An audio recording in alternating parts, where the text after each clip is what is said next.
you tell us how Munster came about? When did you first hear about it, and the thought process behind moving halfway around the world? Oh, what? I was born in 1974, 1978. They beat the All Blacks, didn't they? Still hear about that. How did it happen? Johan gave me a call actually, going back maybe 2.5, 3 months now. And we'd met up before on the international circuit, playing against one another, and he said how interested he was in interviewing me and seeing whether I'd be right for the role. And yeah, I mean, it's an amazing club. It's well known around the world. The supporter base, you know, they're fanatics, and it's amazing what they bring to the game. And then I came over 8 weeks ago after talking to Johan and had a bit of a look around, and brand new HPC, really good roster. So it was a no-brainer. There's so many positives for coming over here. As a coach from the Southern Hemisphere, I guess there's always that lure and challenge of the European competition, and I knew I needed to get over here at some stage, and you know, a great opportunity here.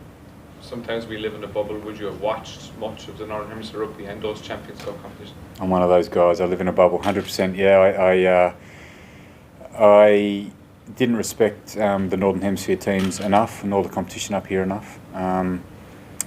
Obviously, so engrossed with the Tri-Nations Super Rugby and Tri-Nations and the Rugby Championship and Bledisloe Cup. You know, my biggest rival growing up was the All Blacks, so it was always about beating the All Blacks. But there's a whole other world over here. If I look at that game over the weekend, it was amazing to watch the raw power of England and the way Ireland battled through that game. There's, you know, and then watching some of the Munster games from last year, both in the Pro 14 and Heineken. There's some amazing rugby being played up here in tough conditions, so you've got to respect it. And I certainly, as a player, I didn't respect it enough. But now as a coach in this competition, I'm learning to respect it better. Just on social media, we saw before you came over here, you still had the boots on in the Vets game. Is there a chance you could be a medical joker during the World Cup? Yeah, there's still a chance. I don't know if we get the clearance. No, I still enjoy running around. Actually thought, how am I going to get some rugby in over here? When I first start up, the first week has been hectic. As you'd expect, we're trying to get all the attack stuff in now. The focus has been on individual skills and defence. And we had a real push last week for all the attack to try and get into the program. So I've had no time whatsoever to even think about anything else. But you know, we've got a lighter week at the end of this week and a couple of days off next week. So that allows the boys to refresh and probably get my head around the scenario over here and find out what sports I can play, because I'm naturally competitive and certainly enjoy running around still. What do you hope to bring in attack? That's the broad question. Yeah, well, if you look at attack from last year, it's a pretty good record, honestly. You know, I think we averaged 7 tries per game at Cork, and maybe 26 points a game was our average over the 2 competitions. So it's a pretty good record. But there's a little bit of detail, and I think, you know, listening to George's presentation in there just before, we probably didn't create enough line breaks. We didn't beat enough players one-on-one. So we're looking at a bit of that detail at the moment. You know, maintaining what we've had over the last couple of years and what we've been working towards. I think last year was probably a step up in terms of their attack. So trying to maintain some of that stuff and then put a bit of detail around some other areas of their attack.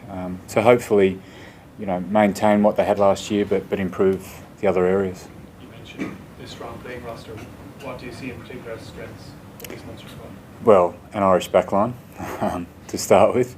You know, those guys are away now. If you look at the form of Ireland on Saturday, maybe they're not going to be away for too long. Maybe they'll come back early. But hopefully they're there for a fair period and Ireland actually do okay. But, you know, Connor and Joey, Chris, Andy, Keith, you know, and Mike, and you add the other guys who are here who've been in that setup as well. It's a pretty impressive backline. And go through the forward list, except I don't know all their names at the moment. Still get my head around. You know, I'm pretty good with the back line. Spent a bit of time with them, but haven't got my head around all the forwards at the moment. But you know, there's obviously at the top level, when we get those players back, we've got a really competitive team that can beat any team in the competition.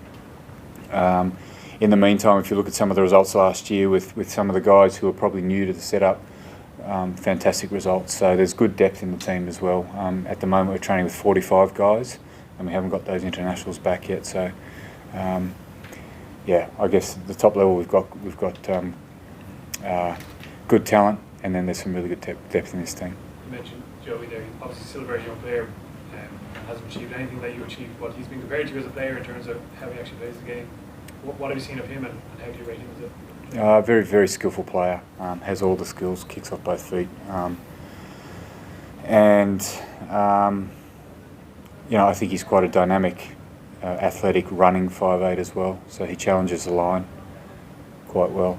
I really haven't seen enough of him in Munster colours, so I'm still catching up on the games from last year.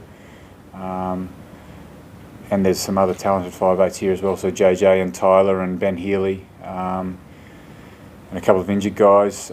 So we've certainly got some depth and talent in that area. But Joey, yeah, he's just got a great all-round game, and I'm really enjoying working with the guys that we've got here at the moment, but looking forward to working with him. Are you settling to Limerick? A couple of good days. So I've been here now for just over a week, a couple of hours over a week, and the last 3 days have been actually pretty good. So we've got in the house that we're renting at the moment, we've got some nice bifold doors that open out onto a little patio, and I had those open yesterday. I didn't think that would happen in Ireland, so I normally come over to Ireland in November, what we call the spring tour, and you probably get 8 hours of sunlight a day. So yeah, the last 3 days have been amazing, but I've been reassured by just about everyone that that's probably the last sun you're going to see all year. So